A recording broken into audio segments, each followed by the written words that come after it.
Okay. Hello, everyone, and welcome to today's episode.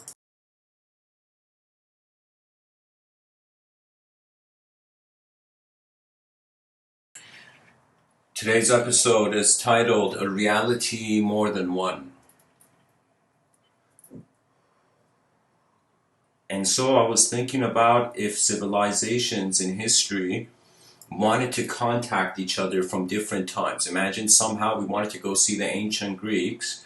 It's kind of as if our civilization is hiding from past civilizations, but it is also seeking future civilizations. There's a sort of hide and seek, as if like civilizations are each people who are here to experience their own life. So in some sense, the hide and seek of civilizations is a suggestion that time is making us not see each other, in some sense, not to be aware of each other.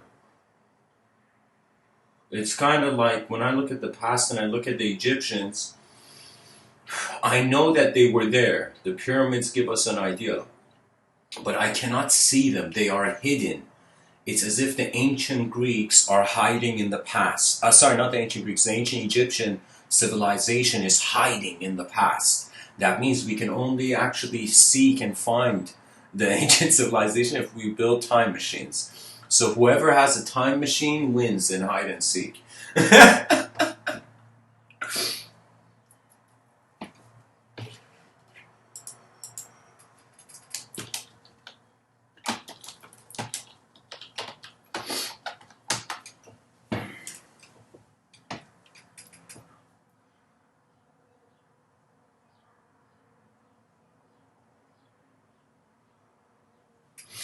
A reality more than one. There's something significant here, guys. You see, I chose this picture mainly because I felt it's a good way of explaining the title.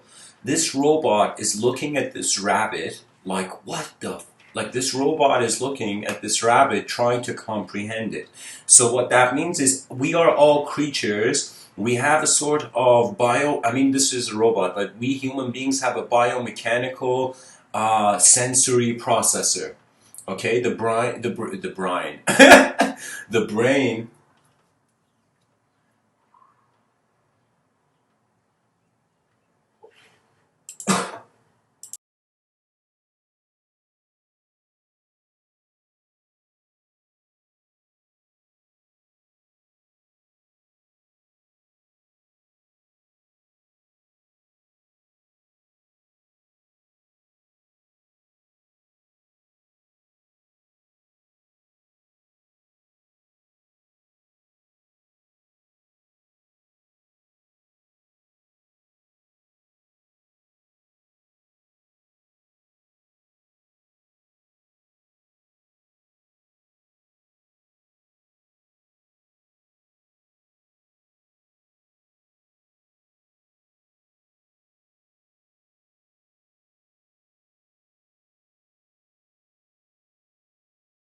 Sorry guys, I had to handle something. Anyways, the whole idea is that we open our eyes in a space-time continuum. We process what we see. The environment is our indirect teacher, our whole moment, whatever is in it. And in some sense, we come to notice in a sort of highest pedestal of awareness that what we see is not the only thing that is a reality of sight. When I say a reality more than one, I notice a sort of pattern occurring in the New Age community. And what it is that when we are separated, if you saw the whole civilization as a psyche, and let's say a psychologist looked at the psyche and said the psyche is fragmented, what that means is right now we are having an experience of our overall humanity as if we are different neurons. It's as if we're all neurons in the brain of an advanced civilization to come, right? And it's like 50% it is our job, what we do, where we go, and 50% it is the world's movement. That means I sit here and I give these talks envisioning a brighter future only to notice that it's not a one-man decision. That means this robot is looking at this rabbit and maybe it's not going to do anything to the rabbit.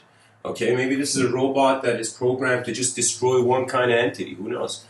But other robots may not be.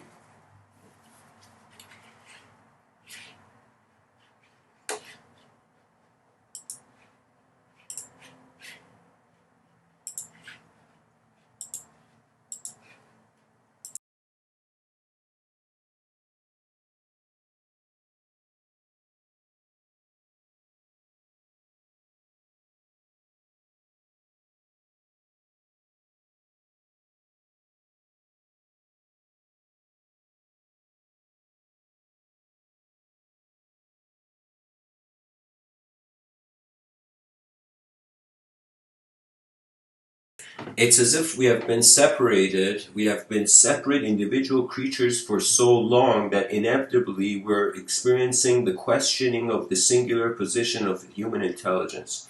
Right now, you can say human intelligence is scattered in brains, okay? It's scattered in biological bodies. Now, there could be in the future a decision that we are mind more than body, so we will not fear, in some sense, becoming a collective mind. I feel if the idea is brought now, there will be fear.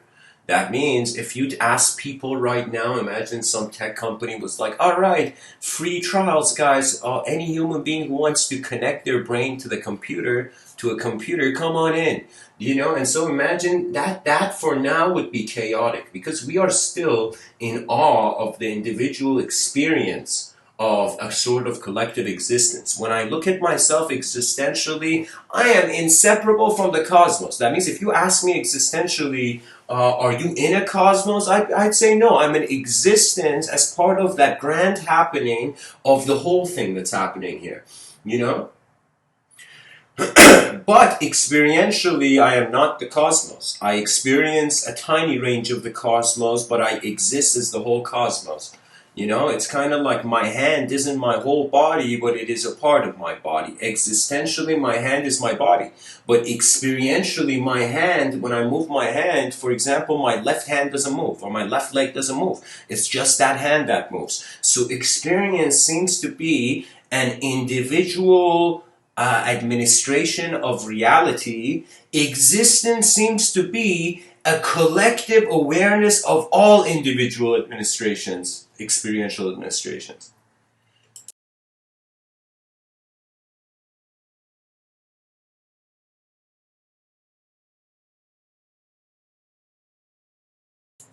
I don't know who the artist is, but whoever drew this picture, this illustration, was fascinating.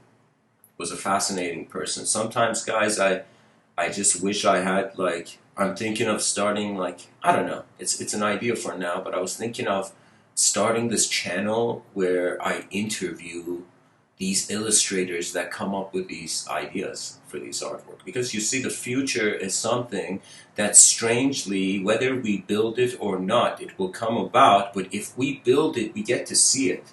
That means it's like, it's like this, it's like I uploaded these YouTube talks online. So now any person comments on it, or the views they get, or their analytics, I have access to that. Do you know? So it was as if I created something that allowed my eyes to remain open in the future to what will happen to that creative activity. For me, this picture is a perfect resemblance of the human situation. Look at behind the rabbit and the robot. You see a cosmos. You see an endless star system, endless star systems. But when you see this robot and this rabbit, it is an awareness of different positions of nature. Like some people may think robots are not lifeless, are lifeless and are.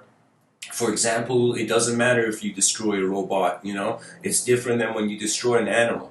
But for me, it is that creatures are not just, they don't just grow when they communicate with one another, they grow in what they see of the other.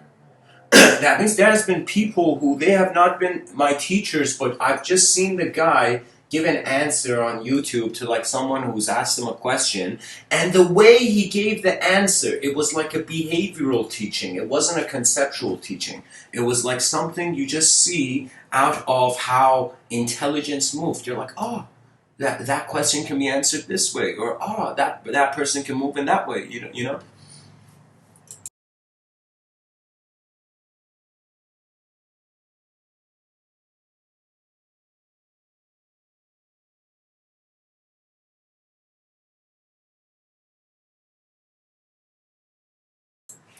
A reality more than one is a suggestion that most human beings you see throughout the day, they think what they see is real. Right now, you listening to me, what I'm saying, I felt a certain reality to it. I'm sharing it. But if I go on thinking that just the words and images of one moment in the space-time continuum reflect every moment in the same space-time continuum, it would be the ultimate blindfold. That means we sometimes blindfold ourselves to the reality of situations by being in strange convictions before we have entered the situation. You know, it's like you going to a party and thinking like, you know, a certain person is unnecessary to speak to that person, or you don't like that person, only to go and see people have different states of mind.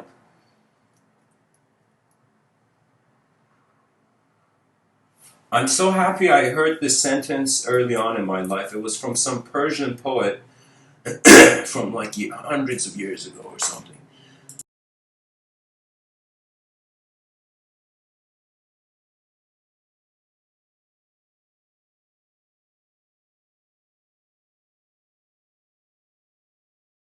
He said, I think it was Sadi. He said, if you want a friend, or sorry guys, it could have been Khayyam, Omar Khayyam, I don't know. The quote is, if you want a friend that is flawless, you would be friendless.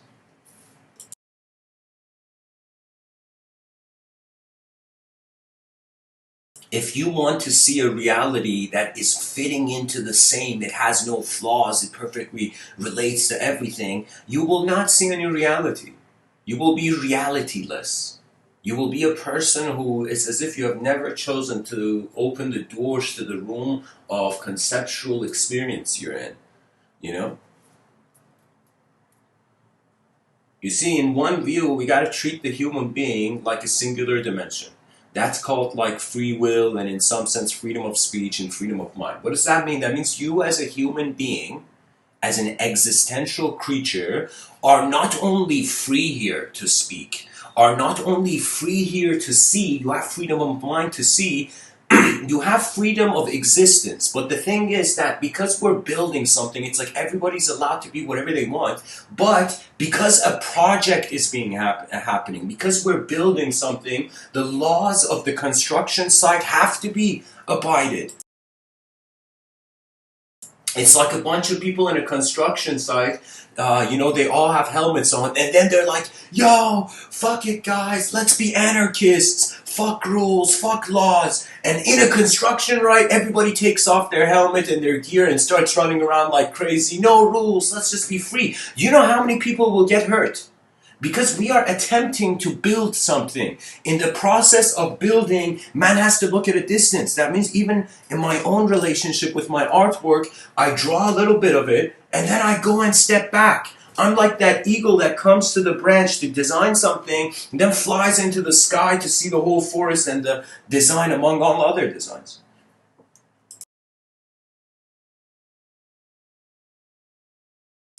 There is a strange birthright that it's the birthright of the intangible mind. It is the birthright of the visible but not the tangible. That means your inner realms are like your hand. You see how you can move your hand? Just whoever you are listening to this, move your hand in the air. Just move it wherever you like.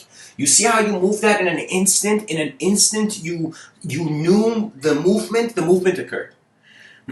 This is why I found it hilarious. People don't doubt themselves when they go to grab a glass from a cupboard and pour themselves some water.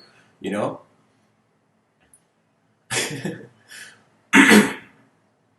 They don't doubt. They don't doubt simple activities. They doubt complex activities that are not real to them.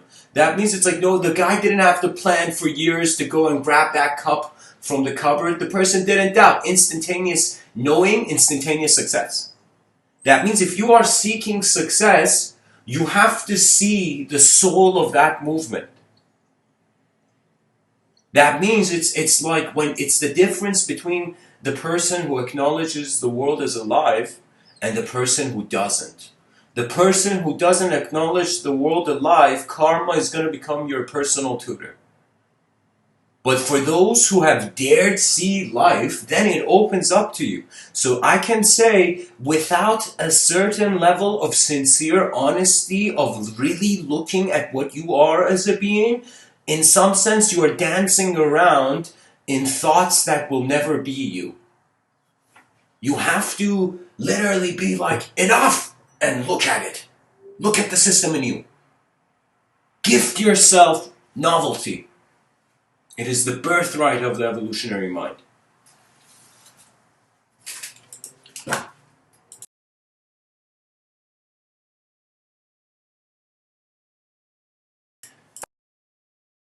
You know, guys, something interesting happened. I looked at this world and I reached a meaninglessness of it years ago before I gave these talks that revolutionized my constitution and ideology.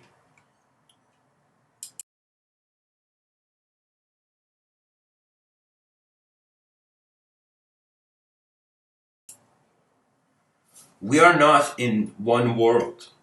Existentially we are. Experientially we are not. Experientially, when I read a book, I don't read it the same way as you. And when you read a book, you don't read it the same way as other people. Every person's mind is literally a palette of experiences. So when I speak, I've noticed this. Don't think I don't listen to my own talks. I listen to these talks. But I listen to them at a time where I have forgotten about it. So right now, if I'm in 1134, I go listen to like number 12, or I go listen to whatever random time I see. I listen to the talks, but I listen to them as if I have never heard it before, even though that's impossible on some level. But like, I listen to it as if I have no clue who this person speaking is, you know? Because people fear the unknown. People fear it. And when you don't fear it, they think you're special.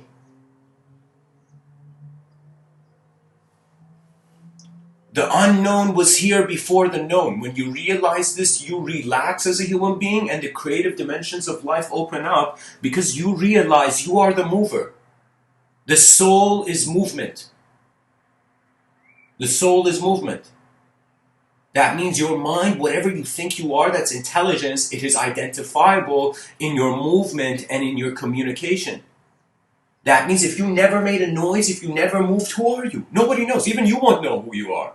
Do you know? So stillness, we go towards the unknown through stillness and silence, the yogic path. Through movement and noise, we go towards the infinite. That's what I want. That's what I want to see. I want to see 8 billion human beings communicating in such an advanced way that it revolutionizes the overall outline of what even civilization feels it needs to be. We have to live in a world where I want it to be mysterious for the future generations. I want people in 3020 to look at people 2020 and be like, oh my God, what were these guys doing? Yeah, I want it to be a mystery because we're thinking so ahead. You know? Because the more ahead we think, the more the future civilizations will also be conscious of where they can go.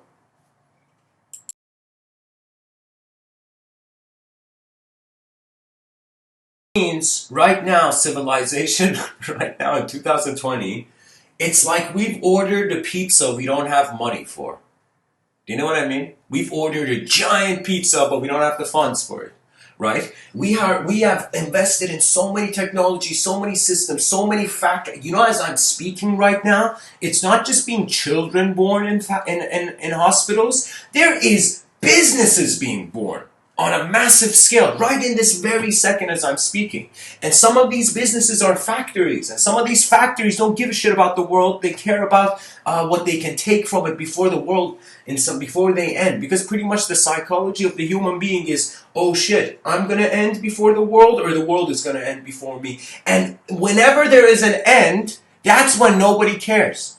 That means, like that guy, I mean, like Titanic was a story about true love. I mean, you can't say much about Titanic, you know? Because those two strangers, in some sense, stood together till the end. You know, they didn't let the ship of their love sink, for example. But everybody died in that movie, you know? Bill Burr was like, this comedian was like, yo, Titanic was a horror movie. All the men die in it.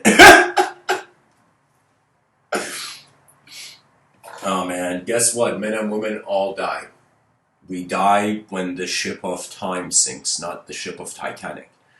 You see, I feel as if I'm just this energy. I'm like some days I wake up and I'm like, all right, I'm this battery. What do I do? Where does the energy go? Where does the attention go? And I played games where it was my own leisure. What does that mean? That means before 2011, guys, I had this serious vision where, like, if I could have been in some sense, like, I feel I was blessed to be in a sort of karmic quarantine since 2011. Honestly, guys, I can't tell you how many times in life I could have become someone totally different than who is giving these talks. So many times. You know, sometimes it's like, you know, you dodge a bus that was going to hit you, then you suddenly see an event in history hits you. And my task in this is, in some sense, to make the human being aware that we are being ushered into an era of advanced communication where the advanced communicator will find an inseparability with how they're being the advanced communication of the universal sector so far. So what does that mean? That means you do not just need to be aware of your physical constitution. You also need to be aware of how imagination is your private room where thoughts, their design, their abstract schematic is accessible, but they are not tangible.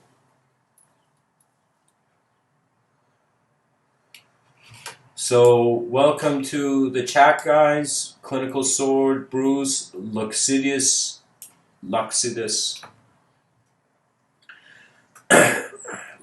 Yeah. So movement is very necessary, guys. It's pretty much like, how do we define a statue different from a human being? You know, it's like you see it in legends and in certain stories. The statues would become alive. The gargoyles above the cathedral will suddenly fly into the night. Do you know the dragons in front of the Shaolin temple? The dragon statues would suddenly animate and they would move. There was even this thing about the Night at the Museum movie. All the stuff in the museum started to move, right?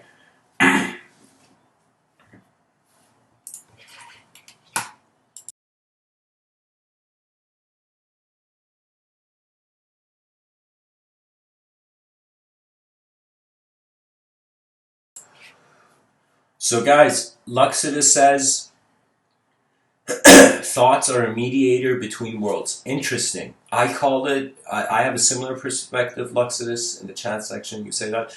I see language first of all, as an advanced technology, and the second thing, as a bridge between inner realms.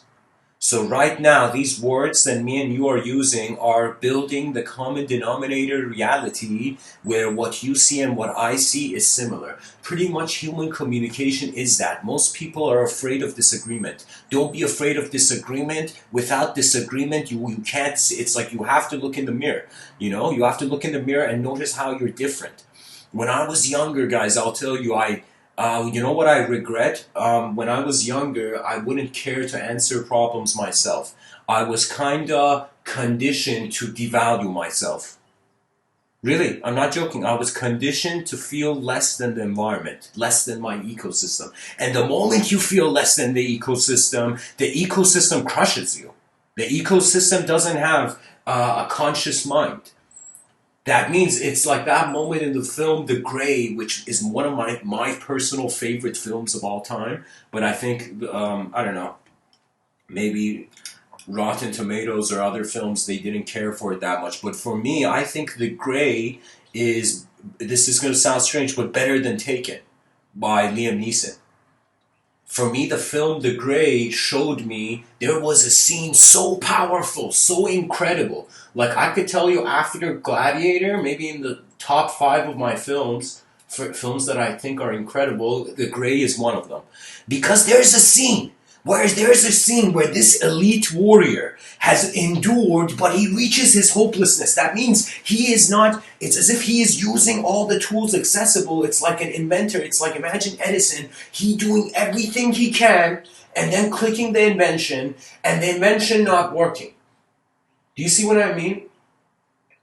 And it's like a situation where in the movie Grey, the main character, I even forget the guy's name, but the main character is looking at the sky and shouting, "Big guy, do something!" Like he's shouting at God. He's literally reaching a point where his skill and ability as a human being has kept his defenses as far as possible, and now he's reaching the inconceivable point.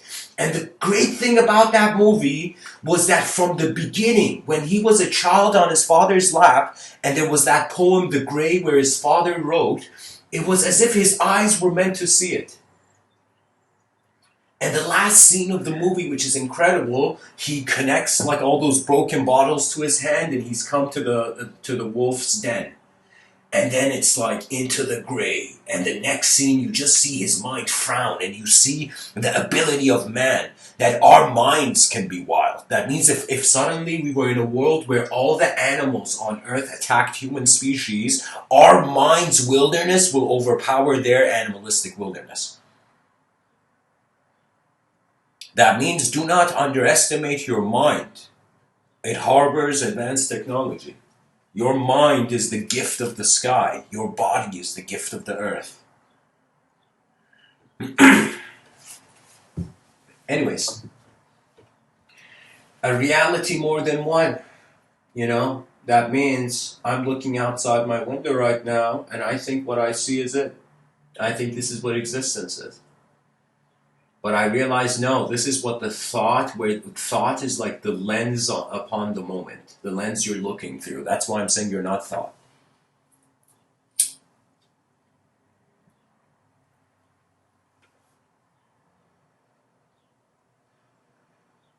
Ah, okay, interesting comment. So Luxidus says, willpower plus imagination gives birth to animating things, cyclical and coherent, in which are somewhat stagnant, waiting for us to move it and change it. We are creators. Okay, so first of all, so many interesting branches can be seen from what you're saying, Luxidus. First thing is, you're equating willpower and imagination. How is imagination different from the will? That's one question. Okay. Now, animating things in the cyclical, that is nice. You know, I like what you're saying there. In which are somewhat stagnant. That means, literally, if you looked at the core, what is fundamentally happening inside every creature on this planet, is there is an effort. That's it. That's it. That means, do you see all these, this whole talk on some level? I've categorized it like this in my mind. When I come to give a talk, it's very simple, guys. I'm like, either it goes forth or it doesn't. Either life goes forth or it doesn't. And when you realize the free will is the gas pedal, that's when life becomes exciting. When you realize that 1/3 of the human life, the person is asleep. In those 2/3, you can say 1/3 of it, it's the creature is just mobile and moving. Like a lot of living as a human being is just going to places.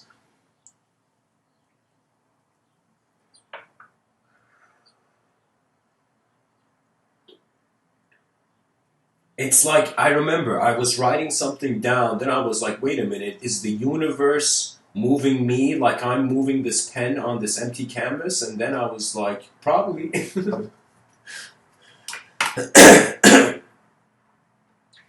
This German philosopher says the limits of my language are the limits of my world.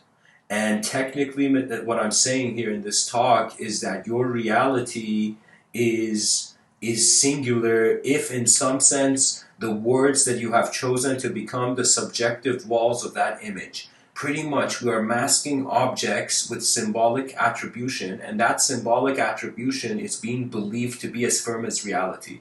So that means when I look at this object right now on the table, I call it a coffee cup. But the issue is me thinking that a coffee cup exists outside of my eyes looking at this object.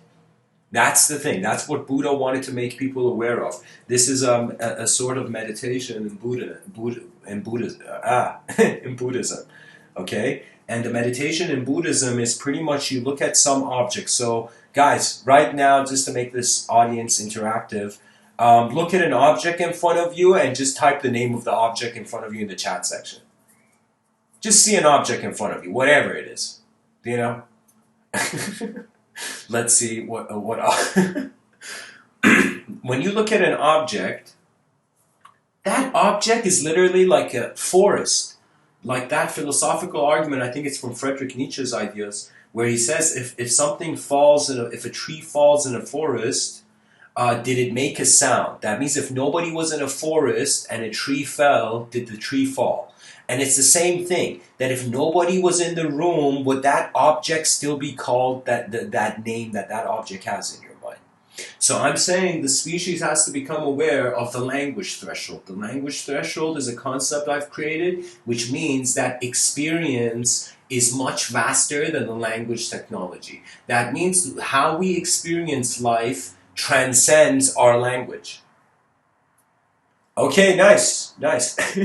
So you see, now ask yourself, if someone else was seeing that object, what would that object mean to them? You see, it's different. I'm saying we're all in one world, but how we perceive the world is our inner realms. So your inner realm is like inside of a spaceship that only you see.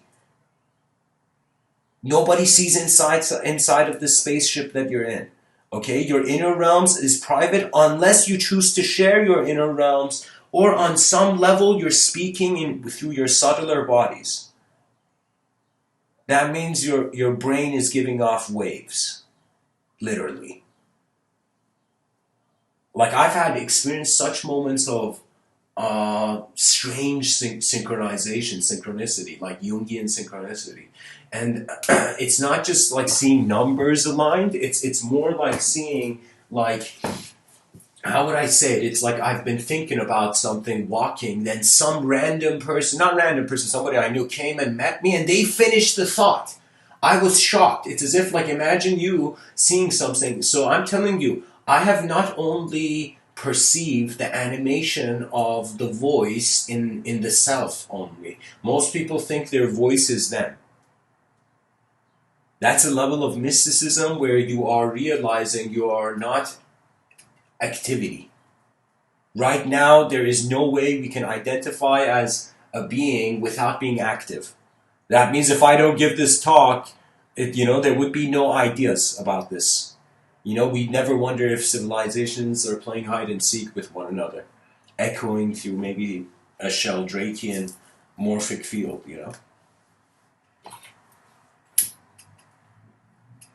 That object, Buddha would say, its nature is empty. That means technically when you look at your bed or your bird feeder or your cell phone, that object has meaning when your eyes are on it.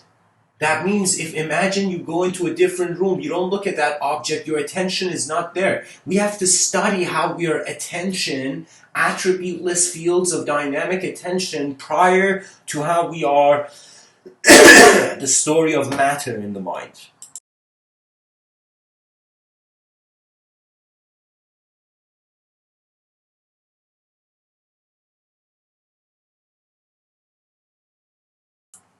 Yes, Luxidus, I agree with you.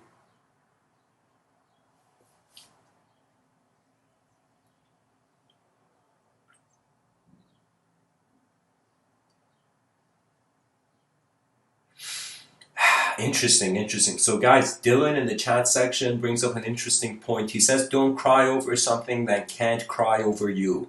Self-sovereignty in the mind controlling, self-sovereignty in the mind controlling temptations, dopamine. Here's the thing. I've always wondered about this, guys. I don't know how many people ever wonder about this.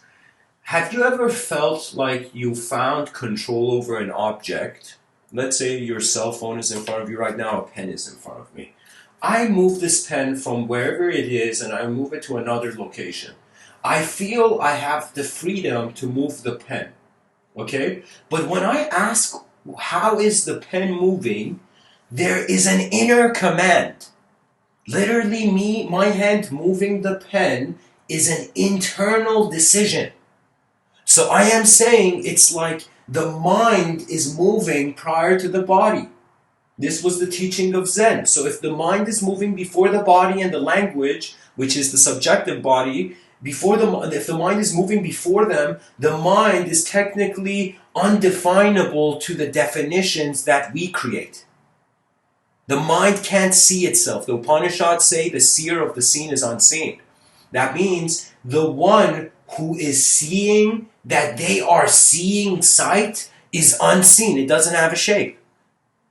So I feel our minds, our fields, our bodies are particles. We think the mind is projected based on the particle. We are going to soon realize the particles are moving in the mind field. Our minds are the space for matter, for material movements of ourself. And so we're just waiting for the evolution of the self. So on some level, yes, I mean, some level, the biological, the decision making, even though I say free will, but it's kind of strange because you don't have free will to choose your face, you don't have free will to choose your DNA. Maybe you did on some solar level, but I'm saying, but the free will is birthed when the individual consciousness emerges. So I would say, psychologists say, like by the age of 12 or 14, the child starts to get its own subjective independence. Okay? That means you gotta be careful. Young kids, they may act like they know what they're doing, but they have no idea what the world is actually. Do you see? So it's like the difference between parenting styles where one parent gives answers to his kids. Yeah, kid, you gotta do this and do this and do this, and if you don't do this, it's bad. But there are some parents who they're like, all right, this kid doesn't think like me, so why should I give this kid my thinking? Let me just ask this kid how the kid thinks. So I'm telling you, parents that ask their children, young children, questions, and don't do it obsessively, you gotta do it naturally. When you ask questions from the mind of a young person, that young person is being forced to think themselves. So when I was in school, guys, I'm telling you, now I'm totally different. But before 2011, when I was in school, I mean, I was always alert. I could always understand what was being said. But like, I didn't think for myself. I was like, yo, if somebody had the answer, let me just see, what's that answer? Why should I waste energy when somebody else has already wasted the energy? So I was thinking like that, but only when I realized I have an advantage with my perception. That means my methods work well for me. It may not work 100% well for others because they have different internal constitutions. But what I notice is that when I care to look at the world and engage it, my own intelligence, it's like my karma happens. When you are yourself, your karma happens to you. When you are trying to be something you're not, the karma of something else happens to you.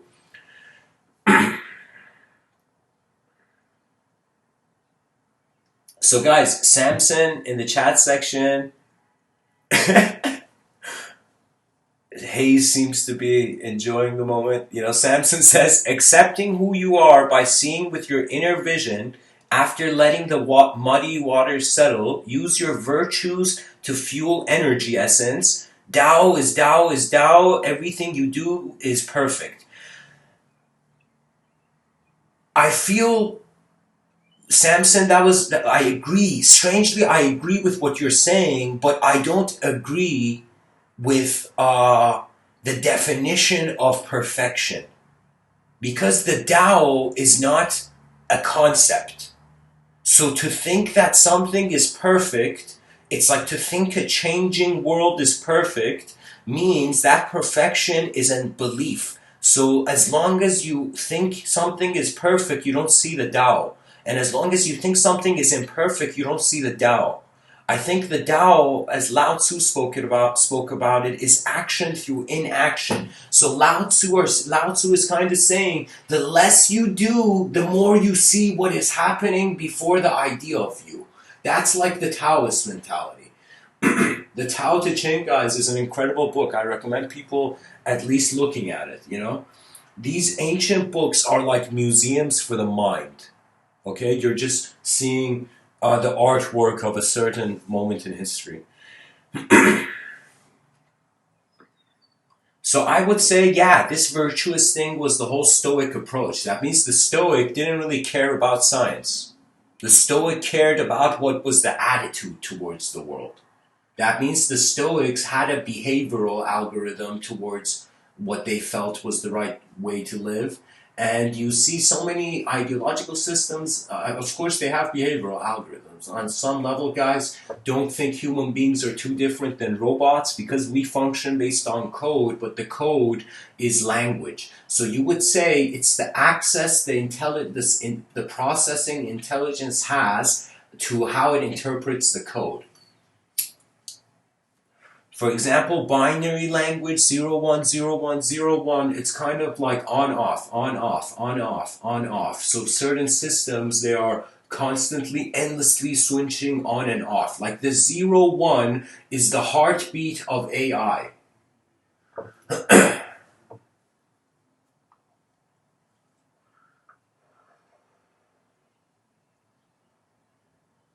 Guys, I'm telling you, our language will change. Therefore, we have to have the strength to experientially endure in the future and develop new language. Albert Einstein says, you cannot solve a problem from the same level of consciousness that created it. That means if you see someone in a certain way, let's say you see someone and you think this person is a bad person, you're like, yo, this person's bad. Okay, that is how your mind has processed so far. That means you guys might not believe it, but I'm a person who I have befriended a lot of my enemies. There's this saying that they say, who you were yesterday's enemy is today's friend. Why? Because the enemy was a state of mind. War is a state of mind. War is a state of mind where two situations think they are a shape. The world is, time is the ultimate conqueror. That means it's like if time declared war on man, it would be as instant as like a meteor hitting Earth. There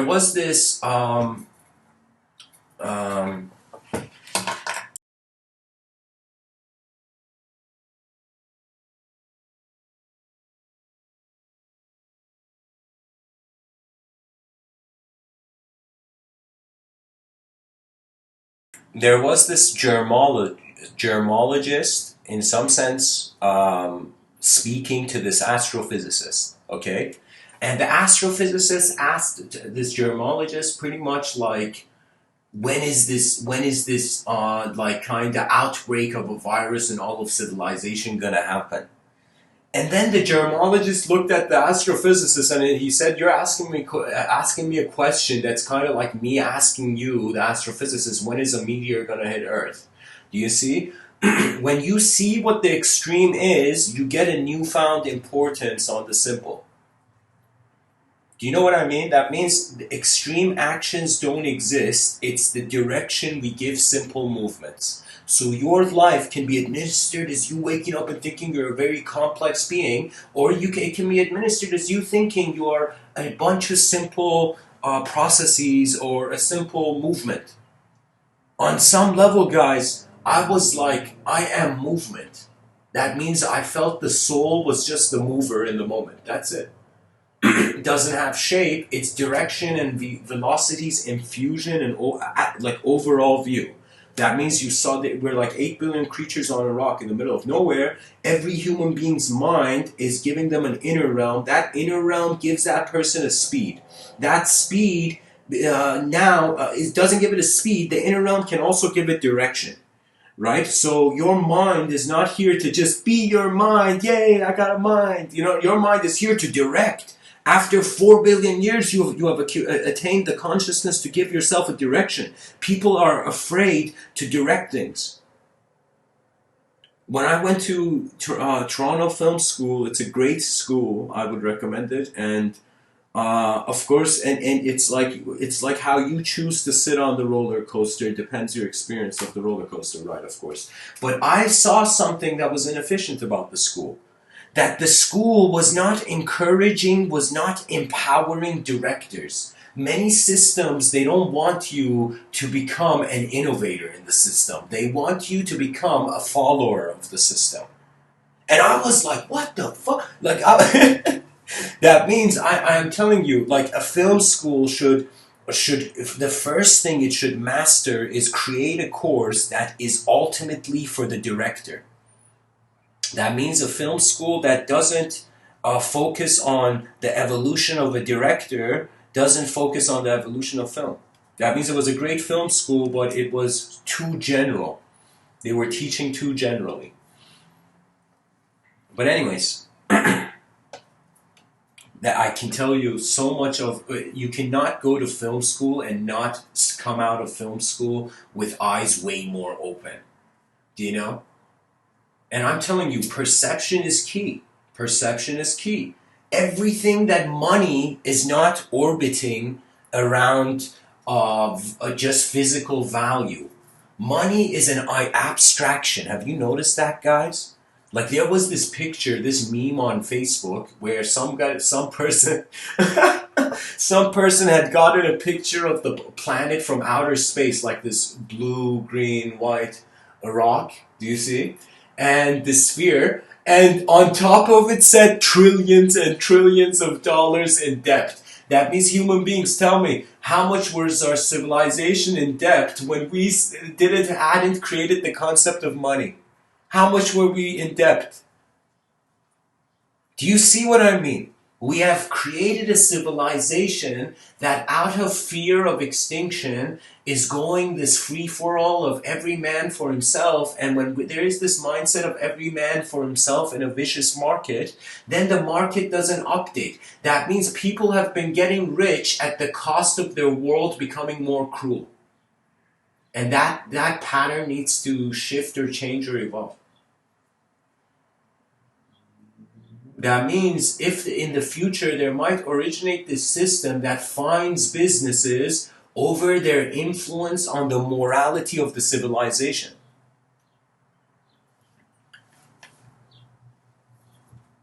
That means, do you know how messed up it is? Do you know how embarrassing it is, guys? That in the future generations, the children of humanity will kind of look in history books and they'll be like, what the fuck? Our ancestors were killing each other by throwing metal at each other at fast speeds. They're going to think we were savage animals. My whole effort is we must build an advanced civilization so we don't feel embarrassed in front of the eyes of the future. I have had a sort of, the first divinity to me was the unknown. That means before I had the concept of God, there was the experience of the unknown. It was a feeling. That means deep down, it's a feeling of how far you see and how far that which is alive sees you. So the religious man speaks to the universe that the non-religious man thinks is hollow. It's all about an empty canvas. Pretty much it's like this giant piece of paper. Everybody is born on one side of this giant piece of paper and they start drawing their lives into motion.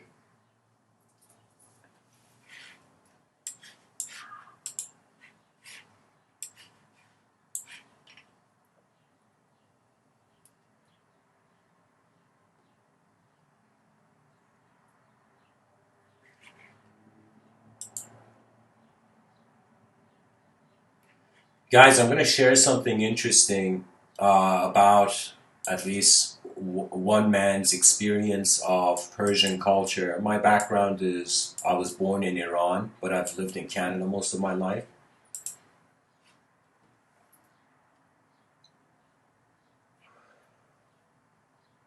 I can tell you, being raised in a theocratical society by the age of 8, like, of course, all human beings have access to the raw vision. That's something that can't be taken away. How your eyes are your divine movement, pretty much. Okay. In Persian culture, there is a lot of high value for hospitality. That means this is strange, even though Western civilization and Western cultures are way more free ideologically and advanced, but there is less hospitality. Okay, because I think there is the moment the hospitality of society reduces, corruption becomes increased because more people are being offended by the system. So think about it this way. Human being is born at, let's give it a tabula rasa style, like zero value. The child is the number 0. Now, based on its positive, negative experiences, imagine the child suddenly experiences an event that is like +5, but then experiences an event that's -10. The event was like it destroyed the child, like, 10% of the child's mind or whatever. So we would see, so I'm telling you, in Persian culture, but here's the downside. Every system has its advantage and disadvantage, guys. Generals know this. Every war, it doesn't matter if you're 10 people against 10,000, you cannot be a system in motion without having disadvantages. The power in war is you hide your disadvantage. So Sun Tzu in the Art of War says, when the enemy thinks you're close, be far. When the enemy thinks you're far, be close. You know. So, anyways, I was raised in this Persian culture, and in Persian culture, there's an incredible significance on the family. So there's these huge family gatherings. So I would see, like, on a weekly basis, I would be invited to the house of one of my uncles or whatever. The whole family was big, so there was always gatherings. There was always a sort of family community. Okay, and this family community, it was hilarious because I would remember it would be like me and my cousins and my brother, we were all playing, we were all young kids, we were playing, and the moment one of my uncles or aunts or grandmother or grandfather would come in the room, suddenly all the kids were in their best manners, being nice and polite, and in this incredible level of politeness and respect, you know? But the moment the person would leave, suddenly, everybody would play around and play around in the room or something. You know, guys, I'm telling you, like, my childhood was pretty much me and my cousins, and my brother, like, in a room. We would all get pillows. We would turn off the light of the room, and we would play. We would have these savage pillow fights. Like, just literally, it was hitting whatever you felt in the dark. And it was like some people's strategy was they would go hide. They would let other people fight. Some like, you know what I mean? Like, but anyways, what I'm saying is when there was the elder, the archetype of the elder evoked in the environment, there was an incredible respect. So I could say it was like fake hospitality and fake acceptance of hospitality, but the hospitality on a physical level wasn't fake. So you see, for example, in the households of a lot of Persian people, they have a space in their living room where they don't touch it. Pretty much one part of the house is left for guests, right? So that means it's like, this is something that's strange. In Western culture, of course, has an intimacy. People are more their real selves around one another, but there is less trust. But because in certain Eastern cultures there's an effort on discipline before trust, that effort and discipline means behavioral dimension is separate from who the person is, so the behavioral dimension makes sense to be kept in the artificial way. Not in an artificial way, but like I'm saying, there was this level of politeness that if you were in that gathering and you made a mistake, okay, let's say you were one of the guests and you got angry and you shouted at one of the guests, everybody in the room would not try to suddenly make the fight go on. Do you know? People would all in the room would be like, no, nothing happened, don't worry, it's not an issue. The host, if like I will tell you, you don't know in how many Persian people's homes they've had gatherings and a little kid has dropped they have dropped like I don't know their cup of Coke on a Persian carpet, and it's hilarious. The mother runs. It's like, oh my God, what has my kid done? The mother runs, but the host also runs. Both of them run to clean the incident, also to save the rug's life, but but at the same time to also, in some sense, the host says, don't worry about it, not a problem, it's okay. The host realizes that they have allowed you to enter their reality, so your comfort is their priority because you are in their space, right? So the mentality is giving more when you are the host. Whenever you host a party, like just endlessly give. I don't know, like that's my recommendation. Do you know what I mean? And but also be careful because there's many systems at work. You shouldn't also just give to a person who doesn't need. But I'm saying, like, anyways, there was this artificial ambiance of incredible politeness and respect for people. But this didn't mean there isn't fights. This didn't mean there isn't agreements. This meant that when something wasn't important, the world was nice and artificially utopic. That means it's like the gathering, even if somebody wasn't having a good time, people in the gathering would go and bring him into the good time, bring that person into the good time, right? So and it's this notion that all human beings around the world, outside of their cultural programs, are actually guests on Earth. So technically, if you respect the world, that means like I find this is a healthy thing to do. That when you're alone, I've done this sometimes. When I'm alone, I just get this emotion where I'm like, wow, I exist, there is a world here, there is a me here, there is movement here, there is something here rather than nothing, and I just bow to the moment. I have bowed to my moment when even there's been nobody around, but that bow was a sort of recognition where it's not a surrender of your identity or your ego, as mystical practices kind of point to. It is noticing beyond it, So I'm saying there is an inner environment when people gather in a group. Like I'm gonna host a Discord event soon for the members of School of Athens 2.0 guys, and the video is gonna be a live stream here on the channel, but it's gonna be Discord, so everybody's voices is pretty much gonna be accessible to people on the channel.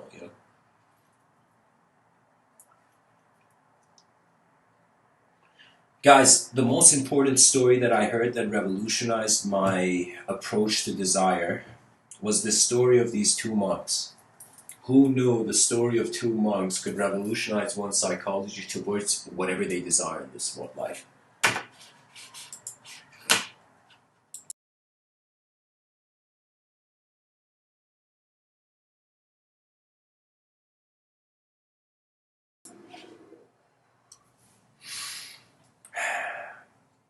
This kid wants to be a monk. It seemed to be the wise thing to do back in the day to this kid.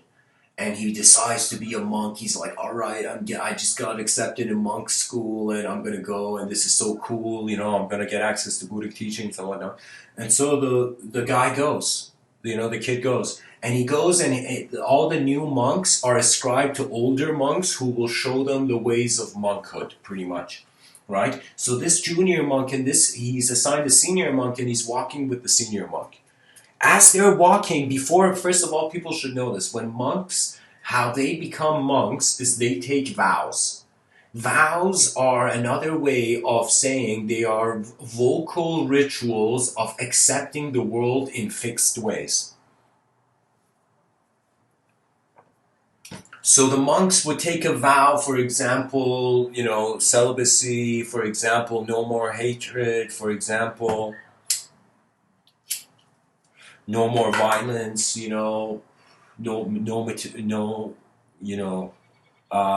like altruistic intents, like not no altruistic, like they took vows of altruism, no hurting animals and whatnot. And so these monks, this kid has taken these vows and now he's walking with the senior monk. What happens? The kid is so excited and he's trying to walk like he sees the senior monk has both of his hands. The senior monk has long sleeves to his robe and in both his hands are behind him, so technically nobody can see his hands, because the sleeves are long, And so he's just walking, and this in some sense, let's say, junior monk also starts walking that way. He's trying to copy this.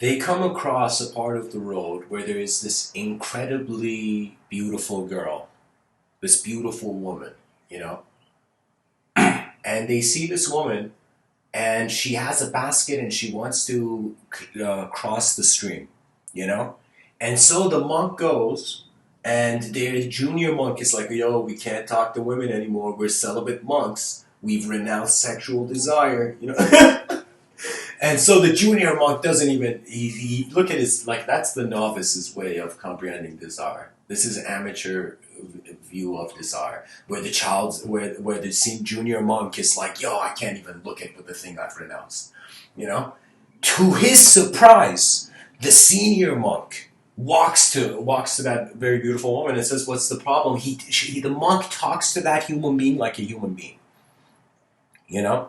And she tells him the situation, and she says that she can't cross this small river, and she has to go without like destroying her dress. And so the monk gets her basket and takes it to the other side, then comes and lifts her up, carries her across the stream and puts her down. And the lady thanks her,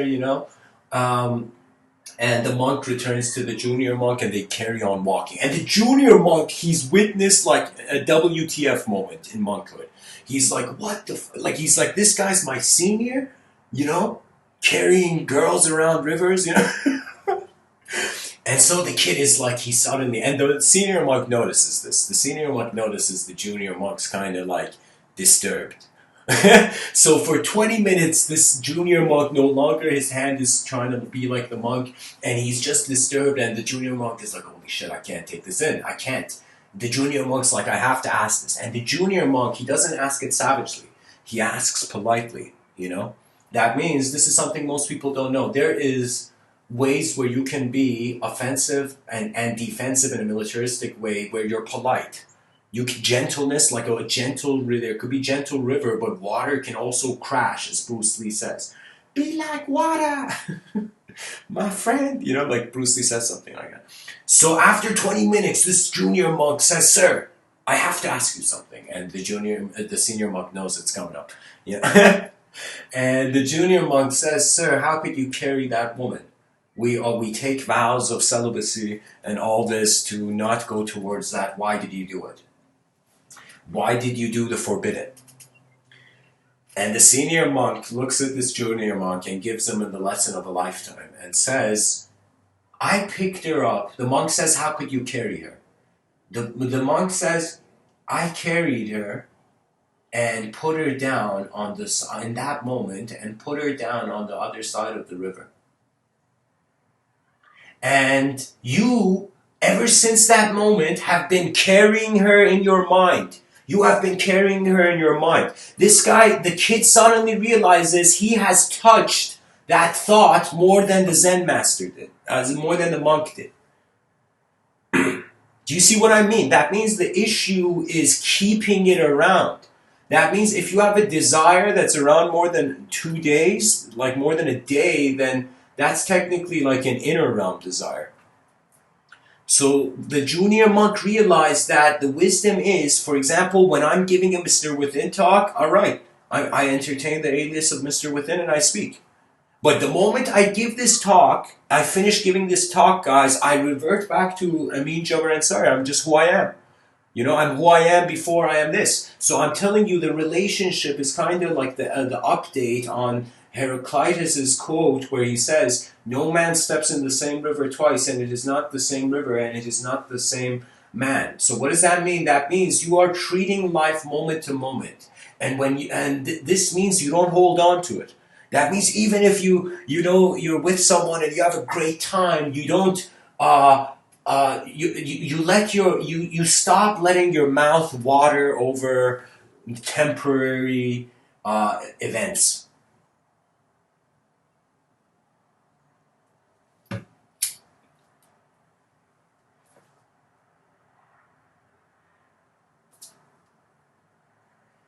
We are conductors of a certain range of human experience. There's pretty much, it's very simple to draw. Pretty much, there's three things every human being can do. This is what Mr. Within finds in this moment. That really, there's three ways you look at life. Either it goes towards emptiness, either it goes towards fullness, or it goes towards 50% empty, 50% full, and it's a dynamism between them. So either this world is absolutely unknown, which seems to be the case. I lean more on this side because of my, I entertain a mystical archetype more. But I'm saying, so pretty much this is life. There's either absolutely unknown, it's either absolutely known, or it is in some sense a dynamism between, where it's like 50-50 known and unknown. So Mr. Within is saying your physical body is absolutely known. Your objective realms, your physical existence in the moment is absolutely known. And your mind is absolutely unknown. And, or let me say it like this. The body is absolutely known. The soul is absolutely unknown. The mind is an oscillation between the known and the unknown, which is the 50-50. Right now, I am speaking to you in regards to that 50-50 oscillation. That means I don't feel this moment is 100% known, and I don't feel this moment is 100% unknown, but I understand in the macrocosmic view, it is unknown, but in the microcosmic view, the knowledge, the known is self-created.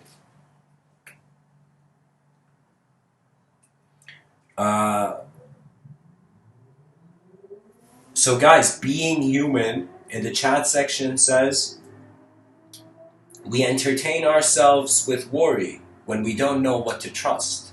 When you trust in what remains beyond temporary form, you're trusting in all that you are as all that is. Yes, being human, you see guys, let me tell you, I think I can understand why you chose your username, being human, in the chat section, because you looked at the human being and you noticed a dimension of being prior to a dimension of the shape and the form.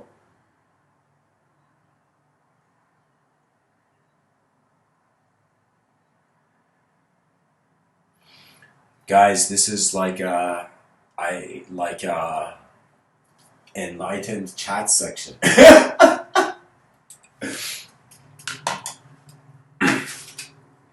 Anyways, guys, for me, language has become paint. I have realized it has always been that. You are simulated in language, and individual consciousness is a linguistic-based system. How can you be an individual without being a character in a story? Anytime the character changes or the setting changes, there's no longer the same story. So technically, as long as the world is evolving, we never can see our true face, because the true face is a dynamic change. So what our civilization will do is that in the future, I've called this civilization 2.0, and then civilization 3.0, which there's no point of talking about it now, but just for the sake of archival reasons, I'll say it. Civilization 3.0, at the end of the book I'm writing, Civilization 2.0, it will be there, guys. Civilization 3.0 is literally the inconceivable being. It's the inconceivable being. Literally, we are being, no longer concepts. We metamorphosize beyond the subjective realm.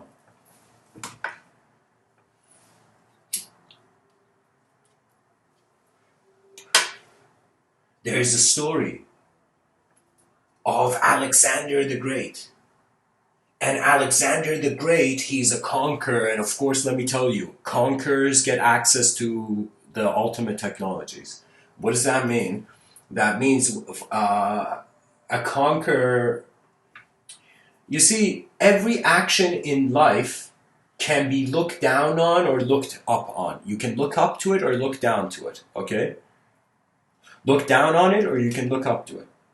So right now, any object I see, I could totally see how this, like, you know, like I remember one of my uncles telling me, he was telling my brother actually about how to use a car, and he was telling my brother that a car is like a knife that you can use to cut fruit or for cooking reasons, or a knife where you use to hurt people. So certain technologies reach a point where it's their use that defines their advancement.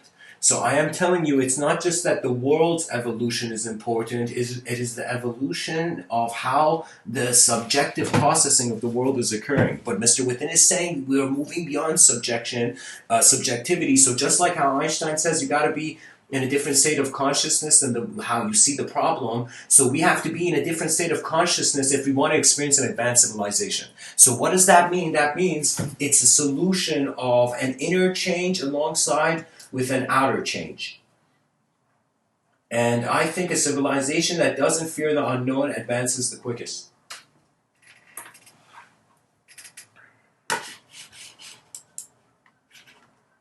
We have been conditioned to think too small. We have been somehow made to accept the inefficient, to be more open towards the inefficient than the efficient, and I dislike that. I dislike that as if it's like, let me tell you, have you noticed for many people, it's okay for them to get angry at themselves, but they don't get angry at others? You know, for me, like when somebody gets angry in a room, for me, that person is so oblivious to the inner realms of others where that person hasn't realized where they are. You know, so an angry person, have you noticed you can't talk sense to an angry person? You know why? Because that person feels what they see is the absolute truth.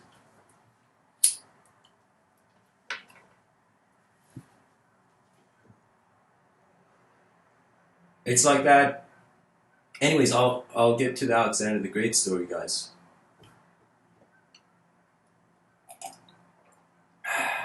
Alexander the Great, he's like, all right, I've achieved the greatest, literally. So let me see. Who has the greatest mind? Let me go speak to him or something. And he hears about Diogenes. So this is the story in history of when Alexander the Great, this conqueror, went to speak to Diogenes.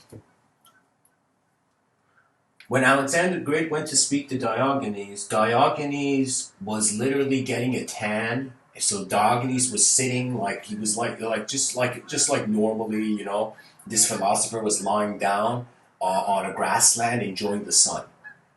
And I think at that time, if I remember correctly, Diogenes, he was like this cynic. He was the father of cynicism, and he was like this savage homeless man on some level. But he was this next level. He saw a lot. He was like a bit of a crazy guy back then. back then to those people at the time. To us, he's like the father of cynicism, to philosophers, but to like philosophers respect him, but in some sense people at the time didn't respect him that much.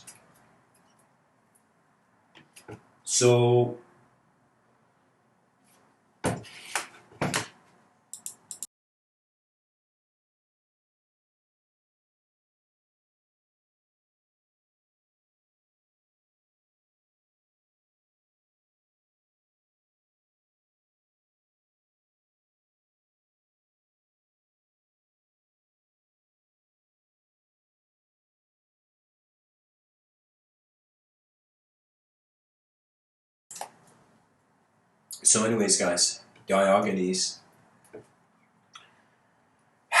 he's getting a tan. Suddenly he notices a shadow, as if something is blocking the sun. And he hears footsteps, of course, because Alexander the Great is not walking alone. He has, like, I don't know, 20, 30 people as his bodyguards or something. And so, like his entourage or whatever. And so, at Diogenes, from the viewpoint of Diogenes, suddenly there's like this shadow. He's like lying down on the sun. This great philosopher, and this great conqueror comes to him, and he suddenly looks up and he sees, like, literally behind Alexander the Great's head is a sun.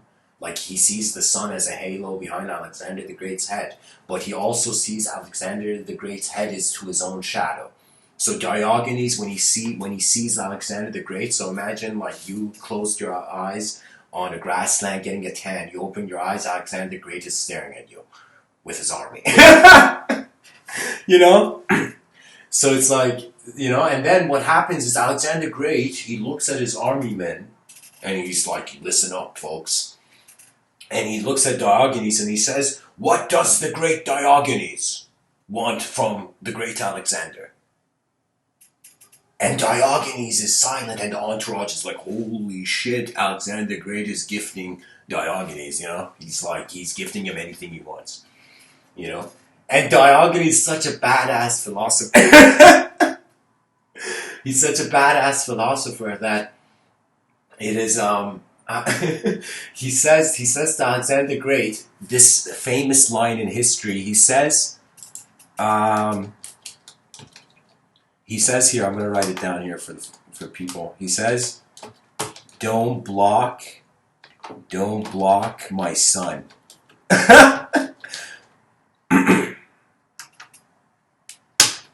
These are the famous words of Diogenes to Alexander the Great. That means you want to know how philosophers spoke to emperors, guys? This is how. Diogenes looked at him and said, don't block my sun, kid. And Alexander the Great, it takes him maybe 30 seconds. Because you can't be a great conqueror without having an advanced mind. You know, so a lot of conquerors were also great theoreticians, you know, you can say. Theorists, you know. Anyways, Alexander the Great suddenly realizes what Diogenes means is he's looking at Alexander the Great and saying, hey buddy, I know you're the king of the world, you think you're the king of the world, but don't block my freedom. Don't think that you are God, you know? So he says, don't block my sun. He's literally, his quote is a double-edged sword. It has double-edged meaning. You know, some sentences are double-edged, guys. The sentence has two valid meanings in two-dimensional frameworks. That means the one concept has meaning in two contexts. You know, that's a double-edged sentence or word, or a double-edged word, we say like pun, but like, anyways. So, and so Alexander the Great suddenly realizes this. He's like, oh my God. Oh my God, I am freedom, and the freedom of the true mind of the human being is not to block its freedom. That means there's going to come a time where all the grandchildren of those, let's say, messed up, powerful people in society are going to be like, what the fuck were my grandparents doing? You know, they're going to freak out. And then they're going to realize that we should not block the sun of temporary beings. We should increase and advance the human experience at the highest, as if it's as if they asked the human being, it's like, imagine like a super advanced extraterrestrial civilization came down to Earth, and there was a little kid eating ice cream, and they asked the little kid eating ice cream, "What do you want? What do you want the world to be?" You know, and the little kid eating ice cream says, "An advanced civilization." That little kid eating ice cream says, "I want the greatest civilization fathomable to the human eye. I want to see how everything is evolving at such a speed where they're like, sir," like the person comes back to check the progress and they're like, "What's the progress?" He's like, "Infinite speed as usual, sir." So Alexander the Great looks at his entourage after he realizes the immensity of what Diogenes has said. "Don't block my sun." It's like, don't attempt to walk over freedom, you know?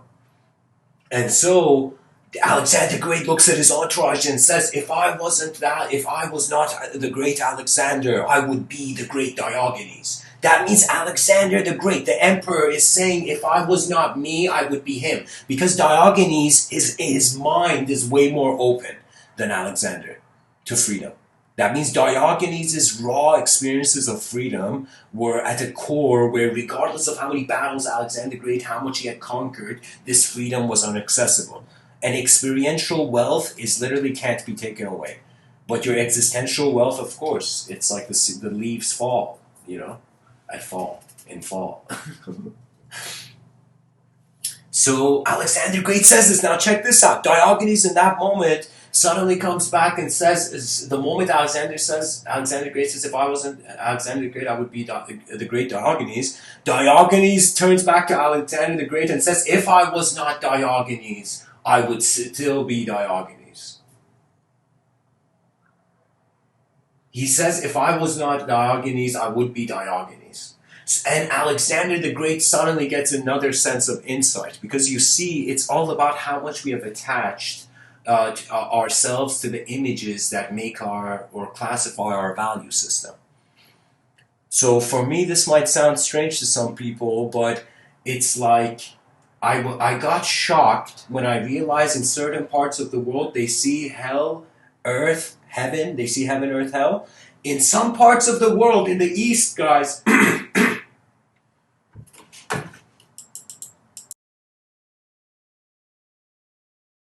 in regards to especially Japanese, you can say metaphysics, they didn't see hell. They saw lesser dimensions maybe, but they didn't see hell. They saw earth and heaven. Moriya Ushiba, the founder of Aikido, he has this remarkable quote. He says, "You notice the Tao, you have seen the Tao, you have seen the truth when when you witness the movement of the soul of earth and heaven. When you witness the simultaneity of your objective and subjective realms, then you have come to the ultimate Tao, where it is no longer a game of locations, it is a remembrance of being before shape." So human existence is a game of design. You don't survive as just a savage animal. You survive as a savage surviving animal, a competitive animal. You also survive as in some sense to how open your eyes are. That means right now I'm looking at this window. I'm like, wait a minute, you telling me light beams enter my eyes, consciousness of a subject with a subjective substratum pours out? Like, what is this?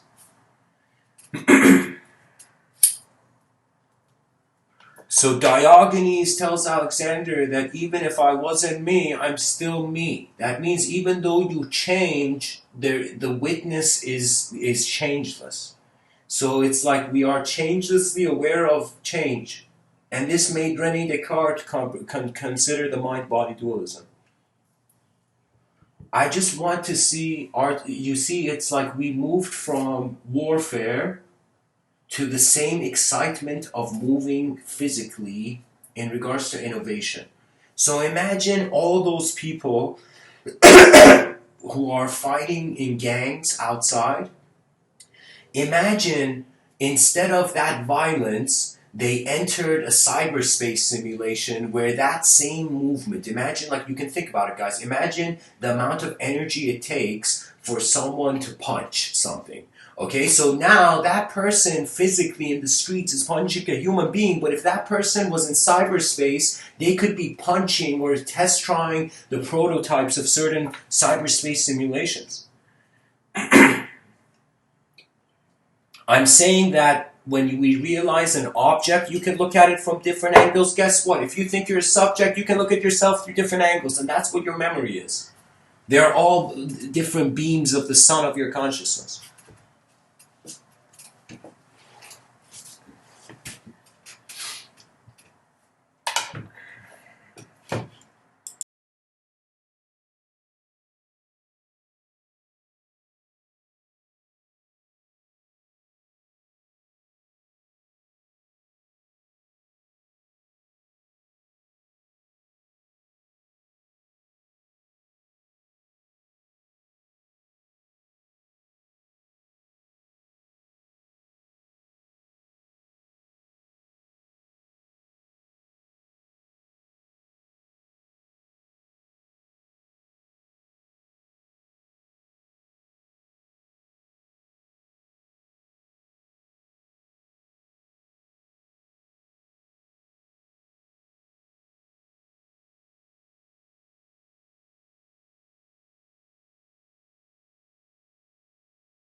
What can I say? We have risen from the dirt towards the sky. We have evolved from an object to ourselves, a meaningless object to ourselves, to a subject that gives the meaning of the object. So your emotions are being filtered through a sieve of the subjective architecture of how you are a character in your own story. And when you find a way where you discover the nature of the character beyond the setting of the story, then you become a person who you are self-empowered, but the self is no longer a concept, it's your experience. So technically, your energy levels as an archetype, as a subjective entity, align to actually the experiential, simpler dimension that is happening. That means it's like before I speak, there is something moving. In my inner realms, there's a subtle. It's like this. It's like if we say it takes a certain energy to visualize, then let's say with a tiny bit of energy, you can always keep a certain visualization alive in your inner realms.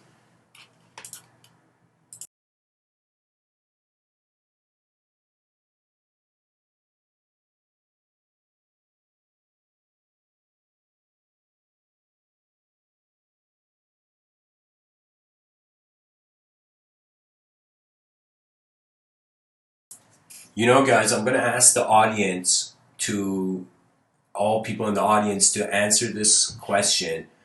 The eyes of the robot and the eyes of the rabbit. That moment where these two different creatures are looking at each other, what do you think the next moment is going to be like? Or, you know, how do you guys think that robot is seeing the rabbit? You know? That would be a question. How's the rabbit seeing the robot? How's the robot seeing the rabbit? There could be this idea that that rabbit is a clone. We don't know if that rabbit is a clone or not. That rabbit could be a clone that escaped the laboratory.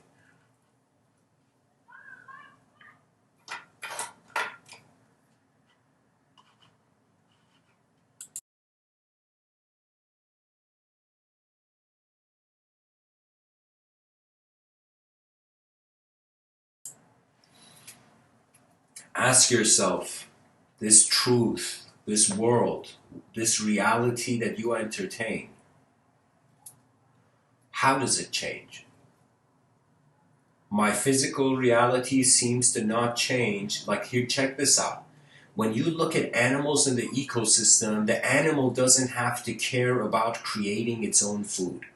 Okay, the food is in the ecosystem. The animal listens to the ecosystem, finds the food. But we moved into the concrete jungle. We built the concrete jungle over the actual jungle. So technically, we have become the first creatures in nature who are responsible for their environment. That means you don't expect a lion to pick up trash and throw it in a trash can. You know, it's going based on its morality is its ecosystem. But because we are existing in an unnatural ecosystem, we are the only natural thing in the room. Right now, I look at the objective realm. I even look at this computer here, and I'm like, this computer's mind is technically what I input into it. So I would say we would get closer to building a soul for robots or making robots conscious of themselves, AI conscious, if we find a way where the AI can interpret thoughts in accordance to its own. And what that means is it needs to be given an ultimate freedom in its code. That means it's like the robot, imagine all its code is not free, but it has to have one code in one view where it's free. That means if we can get AI to notice that human beings are like rare aliens in a universe so empty, the AI will never be harsh against us because the AI will be like, I want to learn from these aliens. You know what I mean? So that's like a notion. That's a backup strategy for AI not destroying us when AI realizes we are like, when AI realizes we are the aliens in the room. So we would to AI, we would be aliens that created it. So the AI would look back at us and be like, what aliens created you? And we would be like, yo, this AI wants to know about God.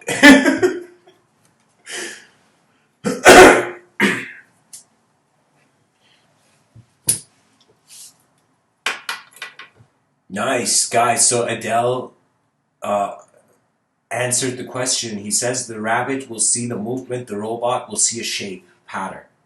Very interesting. Martin says depends on the awareness of the robot's programming. Rafi says fresh meat. So the robot sees fresh meat. The robot is going to go like throw the rabbit in some artificial chewing simulator maybe.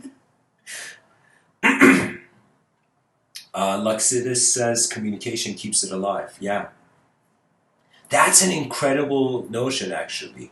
The communication beyond the humanized framework.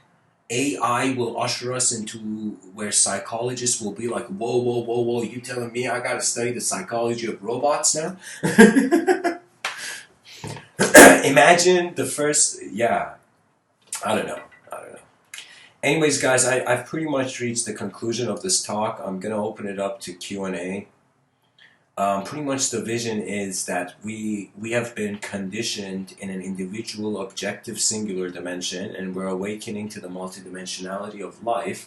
Therefore, it means when we see life, the unknown. See, here's the thing. You will only get bored if you feel you have seen everything. This is why certainty is the precondition to boredom. So even if somebody wants the truth that they're 24/7 all the time and every moment certain, that truth will not update. So there is never a true gain from one belief system trying to interpret everything. That means formulas are useful, but not when we worship those formulas like idols. I feel there was idol worship. People were like, yo, look at this object. This object is God, man. You know, and then somebody slapped that object out of their hand. They're like, stop worshiping objects, bro. God is not an object. And then the guy was like, then what is God? And guess what? Language. We are language worshipers. We are all language worshipers when we think we are thoughts. So after worshiping an object, we as a species moved on to thinking a subject meant the ultimate. Now Mr. Within is saying we're moving beyond the subject. We are moving to recognizing the unknown, the void, the ever. Do you know the ever present, ever dash, whatever word you want to put, whatever adjective you want to put, you know? We have to literally lift our language from the dirt of its definitions into the clarity of new images. We are all designers before we're all characters and stories. We are designed set in motion. Do you think right now I'm ignoring that I have a heart? Do you think it's like there's a metaphysics that's like, yo, there's a metaphysics that's like, yo, man, you know, I'm such a solipsist that I don't even have my heart doesn't exist right now. It's all just my world. You know what I mean? Guys, I don't feel man has created God out of fear. I feel man, in the 6th century, man created God in the sense that he looked at himself and he's like, whoa, I'm a person. I was created by my parents. I'm a person. And then the person looked at the cosmos, was like, yo, a cosmos. Wait a minute. Could someone have created the cosmos? You know, could the universe have parents? Do you know what I mean? And that mentality makes you instantly notice that there is an other, right? So you can say that actually on some level we should be proud of the 6th century for being so unique and random. That means even if you think it was, the concept of God was man-made, it's like it was so random. Do you know, it was so unique. It was for the time. But, any time church and state become, in some sense, the same, you know, like I found it hilarious, guys. I found it that how is it that Christopher Hitchens has this militant atheistic approach to the notion of God, for example, but not to the notion of Lord of the Rings? You know, why didn't he go after Tolkien's work and be like, yo, Tolkien is bullshit? You know, why didn't he have that mentality? Because he was looking at the interference of a fixed idea in a system that its health is based on its change. So when you try to use ancient ideas to run a modern system, the ancient world didn't know what to do with this modern system. So you have to be a new self to find a new view that is outside of the view of the problem.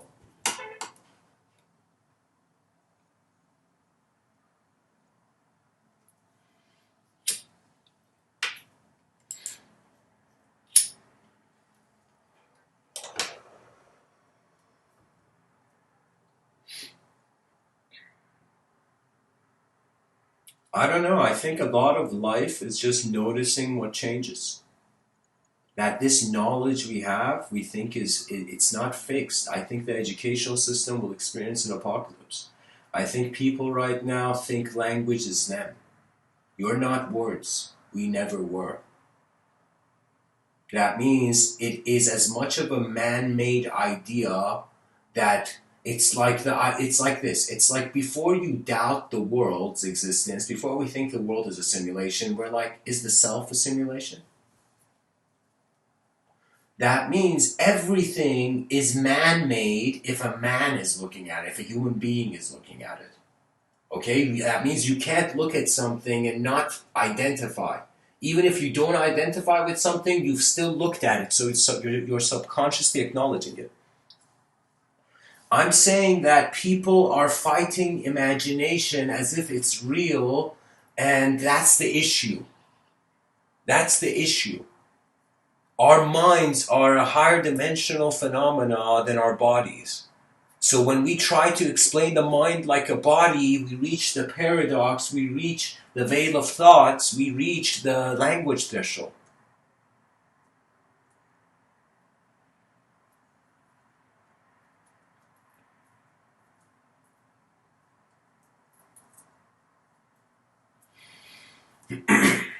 Sometimes it is true.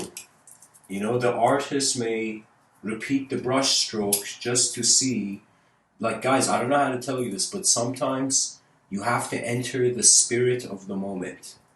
And when I say spirit of the moment, I don't mean like the Western view of spirit as like some invisible ghost of something. That's like what are we like fictional cartoons? Like we in some sense I am saying that the soul is a journey. It is the movement of the still awareness. So when I go towards stillness and silence, I am more a mind moving the body. When I physically move and I speak, I am a body which is the captain of the ship. So the object, what's in front of my eyes can direct me, what's behind my eyes can direct me. This speech is being directed from behind my eyes, the whole process of the communication, but what I see in front of my eyes, it is not being directed by my mind. So my mind is like a candle in an incredibly endless dark room, immeasurable dark room, and this is what I see. And when I notice the edge of my sight, I return to the unknown. So when the cause is unknown, because guys, I'm telling you, all of knowledge is an oscillation between the known and the unknown. And if you disagree, please tell me how. Enlighten me. Do you know? Because for me, it's like like you realize so many people, the educational system is so inefficient where it's like a scam. Do you know what I mean? And I don't want to say it's a scam. I mean, that's too savage. It's not a scam because there's truth to any system, you know? But I'm saying like it's like the person gives it incredible financial energy. Imagine money was energy that you require to stay alive with. Okay?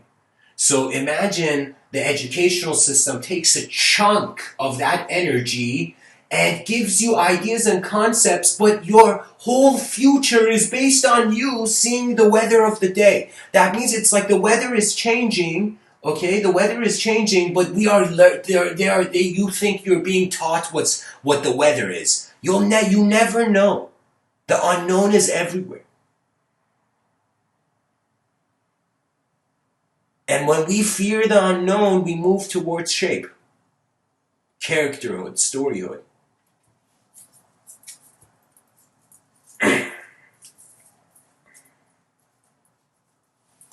So anyways, guys, I'm going to open it up to Q&A. Anybody who has a question, anybody who wants to go into a School of Athens philosophical challenge, I'm Q&A is for that. So anyway, so officially Q&A, guys. Pretty much this is the moment where the robot tries to communicate to the rabbit. And imagine the robot suddenly has in its AI intelligence a database of all rabbit noises and it can replicate it accurately. So technically this robot has enough data in its system to make rabbit noises that the rabbit will feel it's communicating, but the robot is just from every video on YouTube of a rabbit is like making the noise to the rabbit, imagine. So I believe this robot after this moment, became best friends with the rabbit through an archival database of rabbit videos in its backup.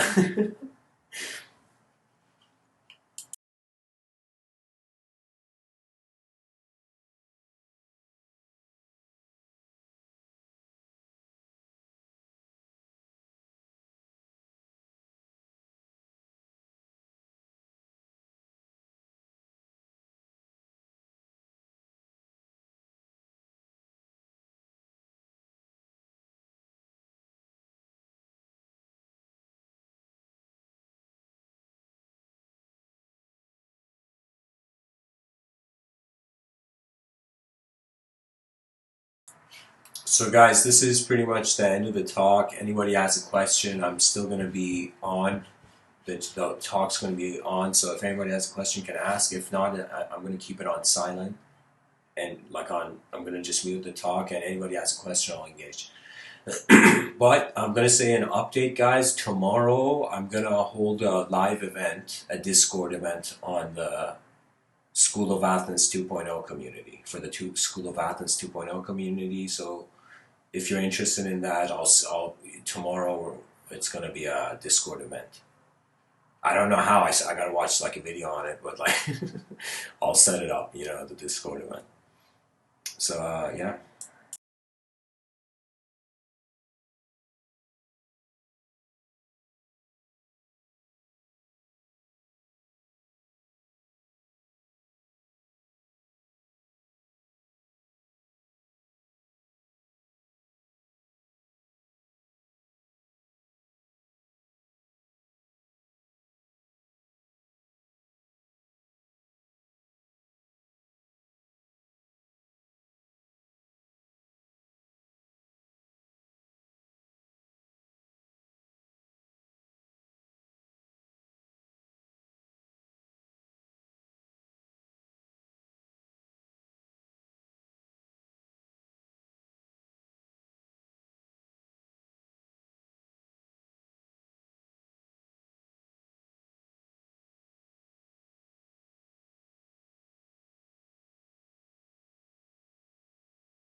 Okay, so guys, something interesting.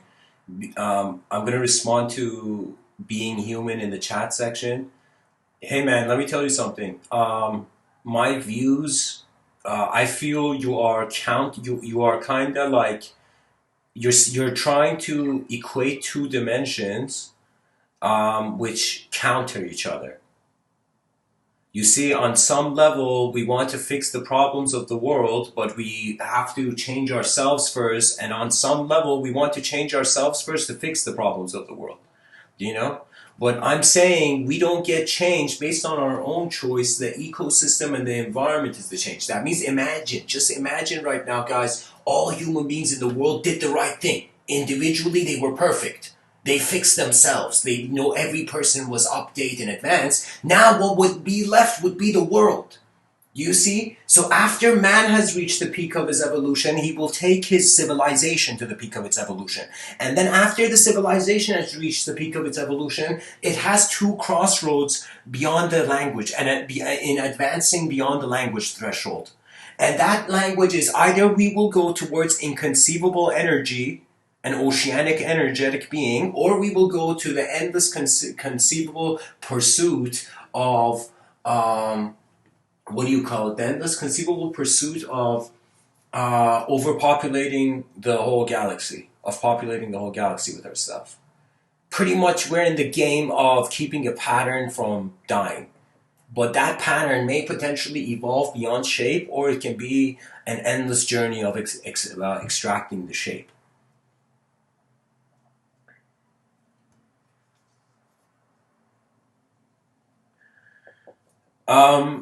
The world is changing before we want to change it, being human. I'm telling you this in the chat section, bro. The world is already changing. That means imagine you wanted to go and change the world. Guess what? You'd go in for a day, change it, but then it's all changing. And it's changing with a combination of unknown variables, unknown non-human variables, weather, market positioning. Do you know? I mean, market positioning has human beings engaged in weather, natural events, how people feel, energetic events. Do you know what I mean? Emotional events. So I'm telling you, it's not. It's like this was being human. Let me tell you something incredible. This conversation me and you are kind of having on this point is literally that moment where Slavoj Žižek challenged Jordan Peterson's idea of you have to clean your own room first. Jordan Peterson, he's of course a revolutionary, and so in regards to ideology, moving ideologies, but in some sense, Jordan Peterson is saying you got to be able to get, clean your room before you run a company.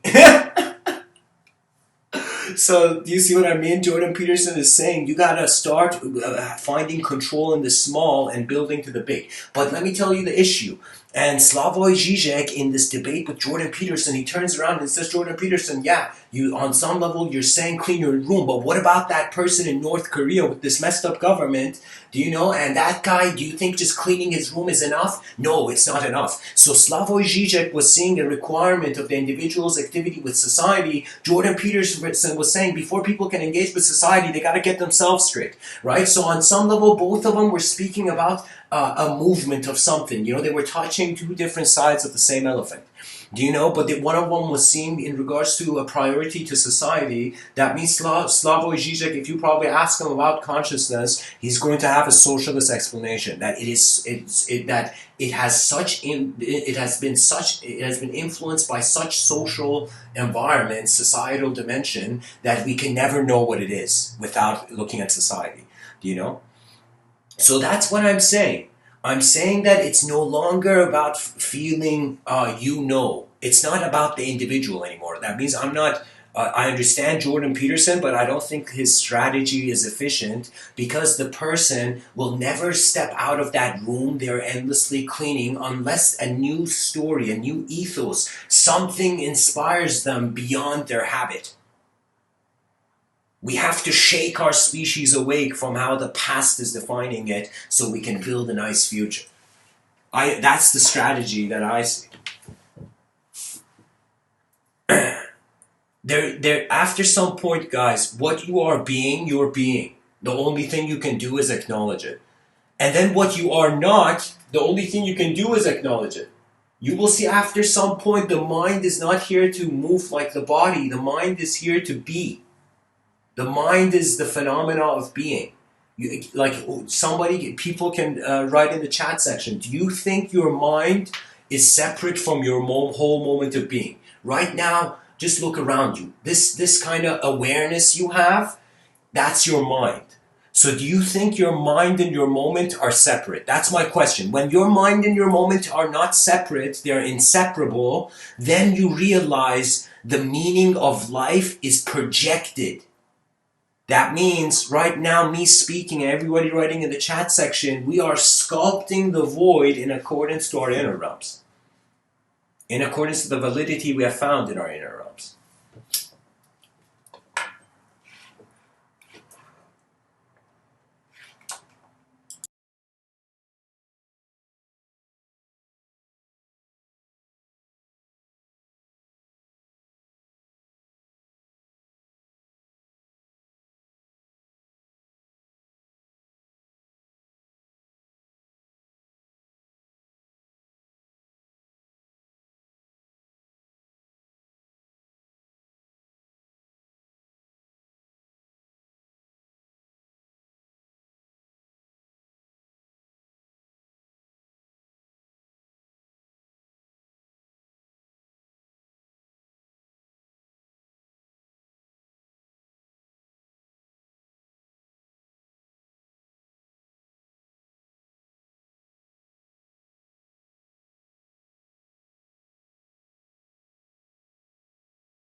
So, being human, I would say, I agree that being human says in what most believe is their head, yet there is no separation between you and me.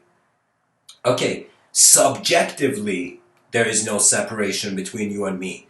In front of our eyes, me and you are separate beings. I'm not a solipsist. I'm not saying that what I see is the only thing that's here. I'm not taking that stance. The stance I take is that when I look in front of my eyes, objective reality, it's like your conscious waking state is made so that you learn from the world. You know? That means there's a time where you will look at every human being on the world and you will think they're a student. But then there will come a time where you will look at everything in the world and you will see there's a mastery. There's a hidden mastery in regards to the unknown potential there is.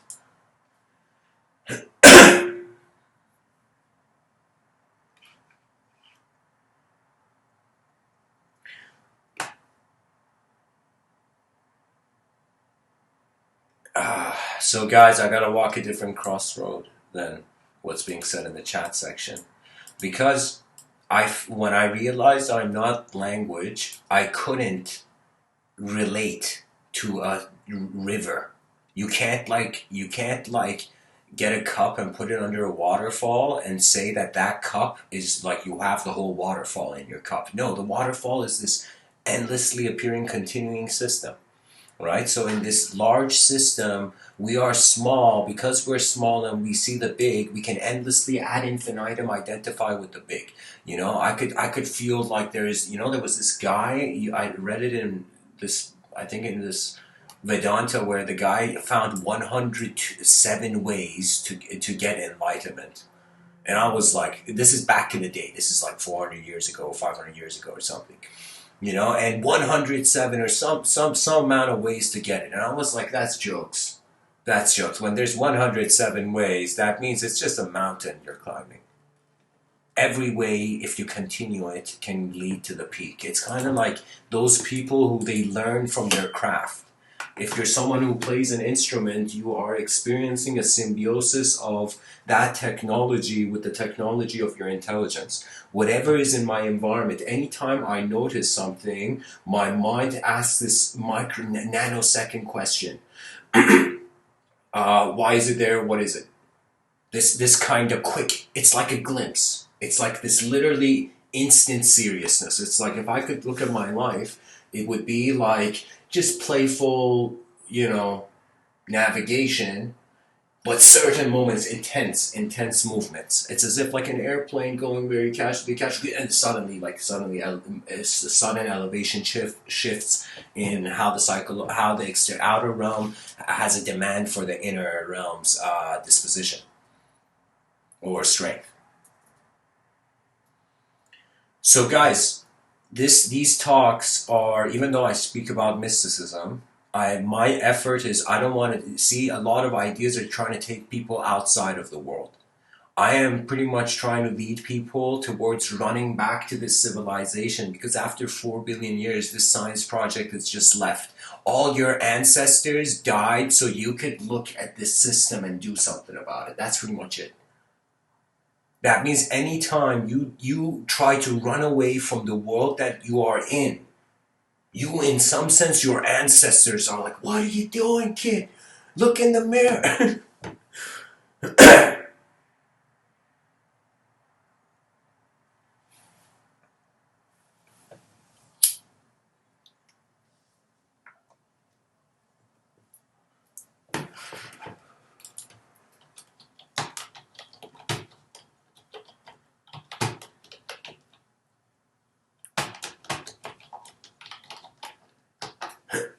Guys, honestly, my whole view is this.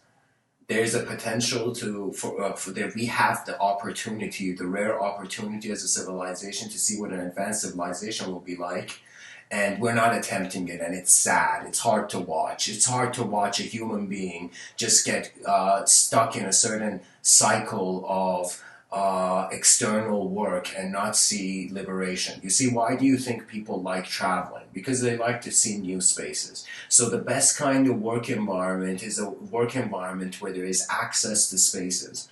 Do you know what I mean? So I feel that the fabric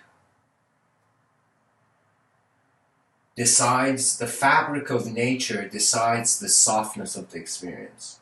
So that it's the quality. So on some level, human beings are making decisions because they want the inner realm quality to increase, and they're also making decisions because they want the outer realm quantity to increase. And the confusion is when you think having more in front of your eyes means having more behind your eyes. The only thing it means is when you have a lot of stuff in front of your eyes, it just means your inner realms get locked down. Anything you have to be responsible for, it's like a lockdown value in your subconscious.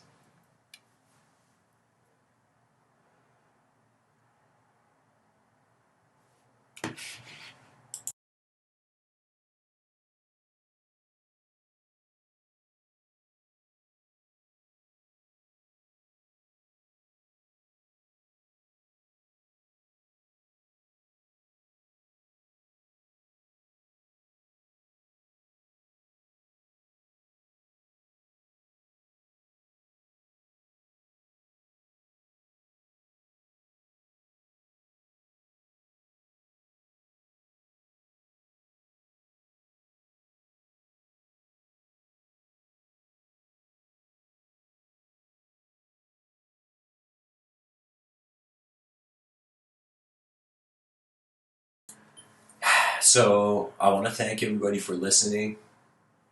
I feel I'm going to end the talk here. Just another update, just to remind people. Let me see, where's the link?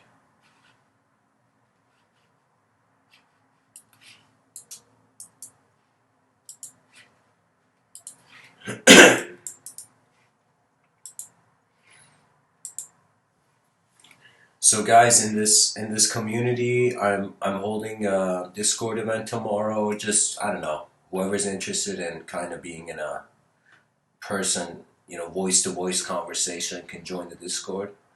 Um,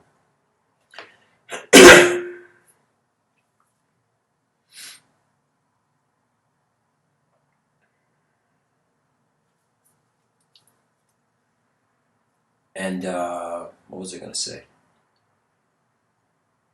I was gonna say I was gonna say something, guys. I was gonna say something so of such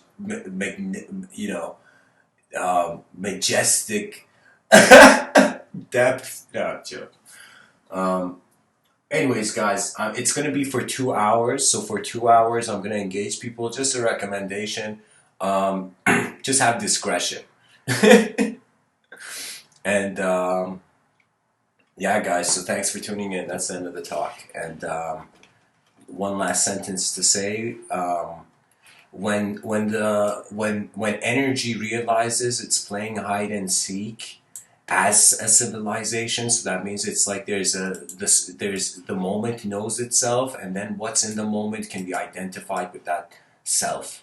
So for me, I'm saying don't fear language, don't fear the ego, don't be one of those people who's like, yo, we gotta, we gotta destroy the ego to be free. There's no destruction. Life is this changing system, pretty much your eyes open in a system that is happening before you were. So you realize that you have two responsibilities. One, to go look and see what the world really is, and in some sense, after you have seen what the world really is, to see why you saw it. And then meaning, importance, significance, direction, vision, all of these arise. You just have to care. Care for your mind. It's a once in a lifetime opportunity. Just see what it is. You have no idea. The task is not to make everybody into clones of success. That's nonsense. That is death. That is the death of the inner nature when we all agree to the same thing. It is about, in some sense, seeing every human being, every DNA, as an instrument. And this instrument must be played. That means you are this unique intelligence. Nobody knows who you are. Not even you know who you are. Do you know? And it's like it's your responsibility to become the Beethoven of your own mind. To become the explorer of the limits. That means any system I've pretty much looked at, I'm like, what's the newest idea on the system? I go see the newest idea, then I'm like, why else hasn't there been new ideas? So when you become a person who is surprised how novelty is not entering, you get concerned for the system.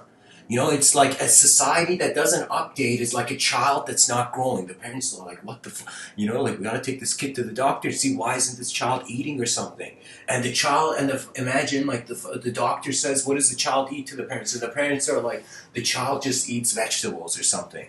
And the doctor's like, holy shit, are you guys crazy? You gotta give this kid some food, some protein, more than just tofu, And so suddenly, you see, I'm just giving an example. I'm just giving an example that I think I saw it in a movie scene once, that what I was sharing. I am waiting for the grand symphony of minds to usher in an advanced civilization. I feel it's not about just one person becoming, we all become atlases of our inner universe, carrying the weight of the world on our shoulder repetitively. I think it's not like that. It's not a one-man thing. It's just pretty much we need a renaissance. This renaissance is the inspiration of the person. So I would if I was in the room with Slavoj Žižek and Jordan Peterson, I would say that it's an oscillation between the two. That we need to be an advanced civilization that has the contentment to see we can't predict the weather, and then you relax as a human being. Then your desires diminish in intensity, and then you see the world move. It's an honor.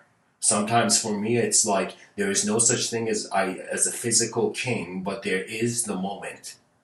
The moment. So in my life, I feel I am being pulled towards the animate lifehood of the moment. There's an intensity. There's something you notice about your mind that it's here before the idea of you even is there.